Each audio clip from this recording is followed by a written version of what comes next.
అంటే రాజేందర్ గారు అప్పటి నుంచి మీరు బీఆర్ఎస్ని కేసీఆర్ని దగ్గర నుంచి చూశారు. నిజానికి ఈ రోజు వచ్చిన డబ్బులు రేపు ఏ కార్యక్రమానికి పెట్టాలి, ఇలా అడ్జస్ట్మెంట్లో సాగేది పార్టీ ప్రస్థానం అని అంటారు అప్పట్లో. నిజమేనా అది? అంటే జేబులో రూపాయి ఉండకపోవు, అదే, కానీ ప్లాన్ మాత్రం గొప్పగానే ఉంటుంది. ఆశయం గొప్పది కాబట్టి అనేక వర్గాలపై అండ ఉంది కాబట్టి దాన్ని నడపగలను తప్ప కేవలం పైసలుంటే మాత్రమే తెలంగాణ ఉద్యమం సక్సెస్ అయింది, పైసలే కీలకమైనది అయితే తప్పు.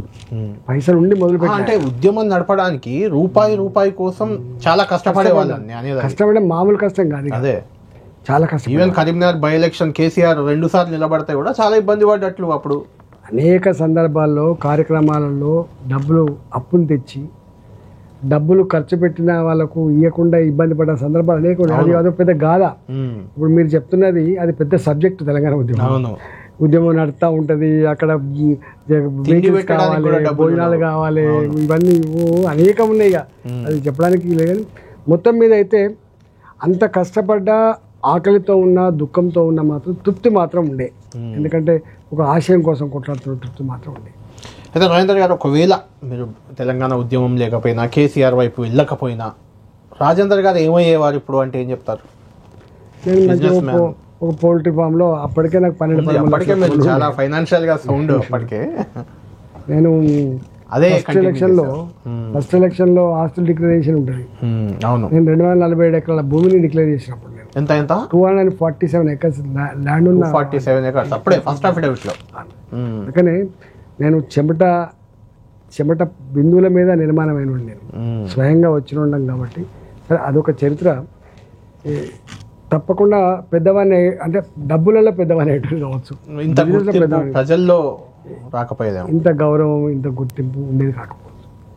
కేసీఆర్కి దాదాపు చాలా నమ్మిన బంటు నాకు తెలిసి హరీష్ రావు కేటీఆర్ కంటే కూడా మీరు చాలా సన్నిహితంగా ఉన్నారు కేసీఆర్ ఉన్న టైంలో, మొదట్లో ఉద్యమంలో, ఆ తర్వాత అధికారంలోకి వచ్చాక కూడా కొద్ది రోజుల పాటు. అంటే దూరం కావాల్సిన సందర్భం, ఆ సందర్భం అందరికీ తెలుసు. ఆ టైంలో మీకు ఏమనిపించింది? అంటే ఇన్ని రోజులు ఉన్న కేసీఆర్ నన్ను మోసం చేశాడు అనిపించిందా, లేకుంటే బాధ అనిపించిందా? మీకు ఏమనిపించింది అంటే ఏం చెప్తారు? యాక్చువల్గా 2014 వరకు మాతో సన్నిహితంగానే ఉండేది, అందరం కలిసి ఉద్యమాలు నడిపినాం, కలిసి నిర్ణయాలు తీసుకుని ఇవన్నీ ఉండే, ప్రజాస్వామికంగా ఉండేవి. ఎప్పుడైతే ముఖ్యమంత్రి అయిన తర్వాత మొత్తం తానే నడపాలి. అంటే సెకండ్ టైం అయ్యాక ఫస్ట్ టైం అయ్యాక మీరు అనేది? ఫస్ట్ టైం ఉన్నప్పుడు కూడా కొన్ని చేసిండు, ఫస్ట్ టైం ఉన్నప్పుడు కూడా కొన్ని నిర్ణయాలు ఏవైతున్నాయో అంటే ట్రాన్స్పరెంట్గా ఉండాలనే ప్రయత్నం ఉన్నప్పటికీ, తెలంగాణ భవిష్యత్తు మంచిగా నిర్మాణం కావాలని చెప్పి ఉన్నప్పటికీ కూడా కొన్ని నిర్ణయాలు ఉన్నాయి. 3 ఎకరాల భూమి ఉంది, దళితులకు 3 ఎకరాల భూమి, అది సాధ్యమయ్యేది కాదు. డబుల్ బెడ్రూమ్లు ఒకే దగ్గర కట్టి నేనే ఇస్తా అనేటువంటిది అది. అంటే మీరు రాజేందర్ గారు మీరు చాలా సీనియర్ పొలిటీషియన్, చాలా సన్నిహితుడు, అలాంటి తప్పుడు నిర్ణయాలప్పుడు మీరు ఏం సలహాలు ఇవ్వలేదా? తప్పకుండా చెప్పేది. మేము చాలా మంది బయట అనుకున్నట్టుగా కేసీఆర్ ఏది చెప్తే కదా గొర్రెల లెక్క తల ఊపింది అని చెప్పేది అంటే తప్పు. చాలా మంది, నేనే కాదు, హరీష్ రావు గారు చెప్పేది అమలు చేస్తారా లేదా కానీ వింటారు. అంటే నాకంటే మీకు ఎక్కువ తెలుసా అనే భావన ఉంటుంది. ప్రాక్టికల్గా సాధ్యం కాదు. రెండోది ఏంటంటే కొంచెం అందరిని అడిగి తీసుకోవాల్సింది. ఒక ఎగ్జాంపుల్ చిన్నది చెప్తా, అంటే చాలాసార్లు చెప్పిన మళ్ళీ చెప్తున్నా. కొత్తగా గవర్నమెంట్ వచ్చింది, ఒక మంత్రివర్గ ఉపసంఘాన్ని వేసిండ్రు. డబుల్ బెడ్రూమ్లు పేదలకు ఎట్లా కట్టియాలన్నారు. నేను, హరీష్ రావు గారు, కడియం సిఆర్ గారు, తర్వాత హౌసింగ్ మినిస్టర్ అప్పుడు ఇంద్రకరణ్ రెడ్డి గారు, అందరితో ఒక కమిటీ వేసి రిపోర్ట్ రాకముందే పాలసీ ప్రకటించేసారు. పాలసీ కోసమే కమిటీ వేసిండు. కమిటీ రిపోర్ట్ ఇవ్వకముందే పాలసీ డిక్లేర్ చేసి పడేసారు. ఇట్లాంటి చాలా సంఘటనలు ఉండే. అట్లాంటప్పుడు నొచ్చుకునేది కొంచెం, నీకేమైంది అనేది. ఇప్పుడు మీరు ఆర్థిక మంత్రి ఉన్నా, మీకు తెలుసు ఈటల రాజేందర్ గారు లేకుండానే ఆర్థిక సమీక్షలు జరుగుతూ ఉన్నాయి అనేటువంటి వార్తలు వచ్చినాయి, చాలా వచ్చినాయి. ఇప్పుడు ఆర్థిక మంత్రి జనరల్గా ఏంటంటే పాత సాంప్రదాయం ప్రకారంగా ఒక 2 నెలలు 3 నెలలు ముందు బడ్జెట్ ప్రిపరేషన్ కన్నా ముందు పాత బడ్జెట్ అలొకేషన్స్ ఎట్లా ఖర్చు అయినాయి, ఖర్చు కాకుండా ఎక్కడ ఉన్నాయి, కారణాలు ఏంటి, ఇవన్నీ సమీక్ష చేసుకొని మళ్ళీ కొత్త బడ్జెట్ రూపకల్పన చేశారు. ఇక వారేంటి అవన్నీ ఎందుకు, చిన్న రాష్ట్రం చిన్న గింత అంత ఉంటుంది, కూర్చోబెట్టి దొడ్డి పెడుతుందా, ఆయనకు ఒక అలవాటు కదా, దొడ్డి పెట్టు అందరు పిలువు చక్కగా నేను చెప్తా అంటే రాసుకొని చేసిపోయాను. అట్లా చేసిండు. అంటే నీకు ఎంత తెలివి ఉన్నప్పటికి కూడా నువ్వు ముఖ్యమంత్రి అయినప్పటికి కూడా కొన్ని వ్యవస్థలు కొన్ని సిస్టమ్స్ ఉండే ఆ స్పాయిల్ చేయొద్దు. దాని డెకోరం కానీ దాని డిగ్నిటీ కానీ దాని రెస్పాన్సిబిలిటీ కానీ ధ్వంసం చేయొద్దు. ధ్వంసం చేసేసి అప్పుడప్పుడు ఇంతెందుకు మనం బడ్జెట్ మీద సమాధానం చెప్పాలి. ఒక్కోసారి మీకేం చెప్పొస్తుందా మీరే చెప్తా అని కూడా చెప్పాలి. ఇట్లాంటి అనేక ఉన్నాయి అంటే ఎందుకో అన్నీ నేనే నడపాలనేటువంటి ఒక చెడు ఆలోచన. అంటే ఉద్యమ సమయంలో కూడా అలా ఉండేదా రాజేందర్ గారు? ఉద్యమ సందర్భంలో ఉంటేనేమో ఉద్యమాలలో మీకు తెలుసు మీరు చెప్పింది ఒకటైతే గ్రౌండ్ మీద ఇంకొంటుంటే మీ గ్రౌండ్ని ఆచరించి వచ్చే తప్ప మీరు చెప్పింది అక్కడికి మార్చేసేవాళ్ళు మీరు అక్కడ అట్లా ఇక్కడ ఇప్పుడు ఉద్యమాలలోనేమో దానికి స్వార్థం లేదు.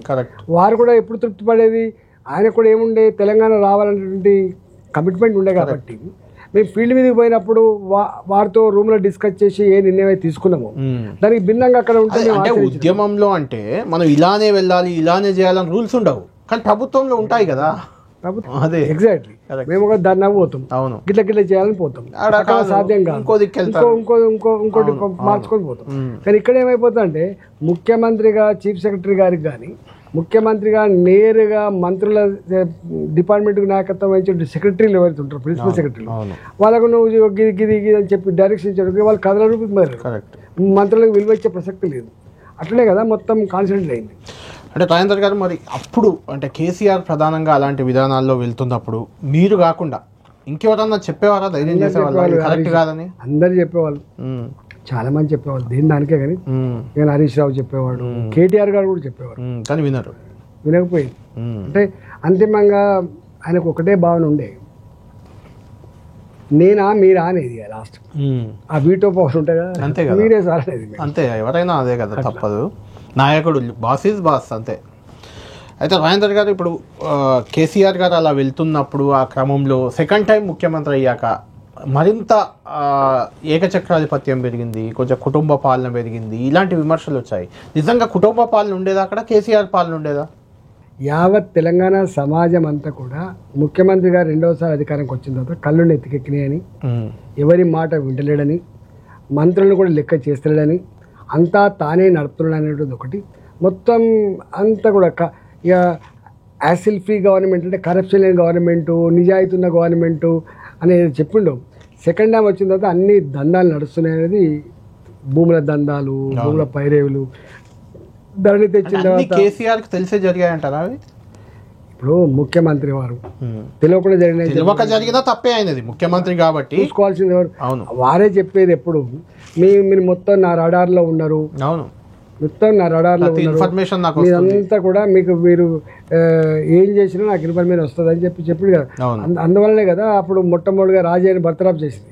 రాజయ్యని బర్తరాఫ్ చేస్తున్నప్పుడు ఒక మాదిగ బిడ్డ డిప్యూటీ సీఎంగా లేక అయిండు, మన దళితుని ముఖ్యమంత్రి చేస్తా అని చెప్పినాం, డిప్యూటీ సీఎం అని చేసినాం, ఉన్నొక్క డిప్యూటీ సీఎం పీకెత్తే ఎట్లా అన్నప్పుడే కదా ఈ చర్చ అంతా వచ్చింది. నా మొత్తం సమాచారం ఉంది, ఆయన ఎక్కడ పోయిండు, ఏం చేసిండు, ఎవరితో మాట్లాడిండు, ఏం మాట్లాడిండు, అవన్నీ ఎట్లా వస్తాయి? ఫోన్ ట్యాపింగ్ కూడా వస్తాయి కదా. Phone tapping జరిగిందంటారా? 1000 రెట్లు జరిగింది, జరగకపోతే ఎట్లయితే చెప్పండి. ఫోన్ ట్యాపింగ్ అన్ని గవర్నమెంట్లలో కొద్ది మంది మీద నిఘా పెడతారు కావచ్చు, కానీ మీరు అందరి మీద నిఘా పెట్టిండు. ఇప్పుడు నమ్మకం లేని సుఖం తక్కువ, ఎవరిని నమ్మలే కాబట్టి ఆయన ఎవరు నమ్మలే, అట్లా ఆయన ఎవరు నమ్మలే. ఆ ఫోన్ ట్యాపింగ్ తోటే ఈటెల రాజేందర్ ఏమైనా బయటకు పోవాల్సి వచ్చిందా? అంటే మీరు కేసీఆర్ ని గద్దె దించే ప్రయత్నాలు జరుగుతున్నాయని, ఆ పార్టీ జెండా ఓనర్లం మేమని మీరు బహిరంగంగా అన్నారు, అది వేరే విషయం. అట్లా ఏమన్నా చేశారా? అంటే నిజంగా ఉంది రాజేందర్ గారు, కేసీఆర్ ను గద్దె దించేందుకు ఈటెల రాజేందర్ ప్రయత్నించారు. బెంగళూరులోనూ ఇక్కడ ఒక పార్టీ ఒకటి అప్పట్లో జరిగింది, అందులో ఏదో ఒక చర్చ జరిగింది ఇలాంటిదని, నిజంగా ఉందా అది?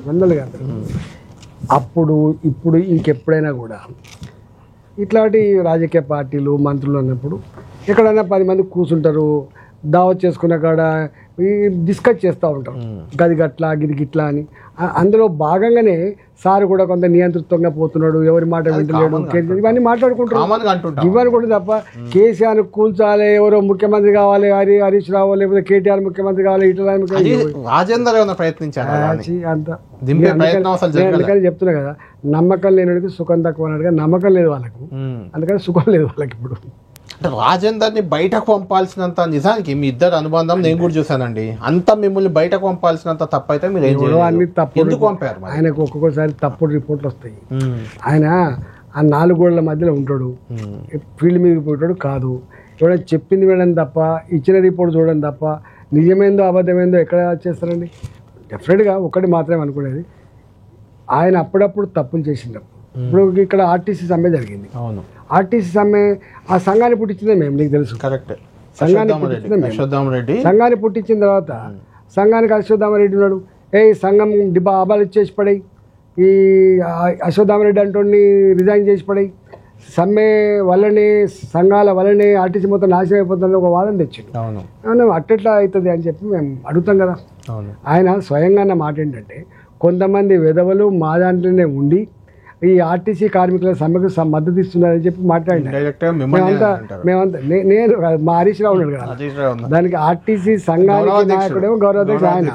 కాకపోతే పుట్టించిన దాంట్లో సంబంధాలు పెట్టిన దాంట్లో నేను కూడా ఉన్నా కదా. అంతేకాదు, ఇప్పుడు మా దగ్గర మున్సిపల్ కార్మికులు ఉన్నారు, గోపాల్ గారు అని ఉన్నాడు, ఇప్పుడు ఉంటాడు. జేసీఎంసీలో గోపాల్ నాయకత్వంలో మేము గెలిచినాం, ఫస్ట్ టైం గెలిచినాం.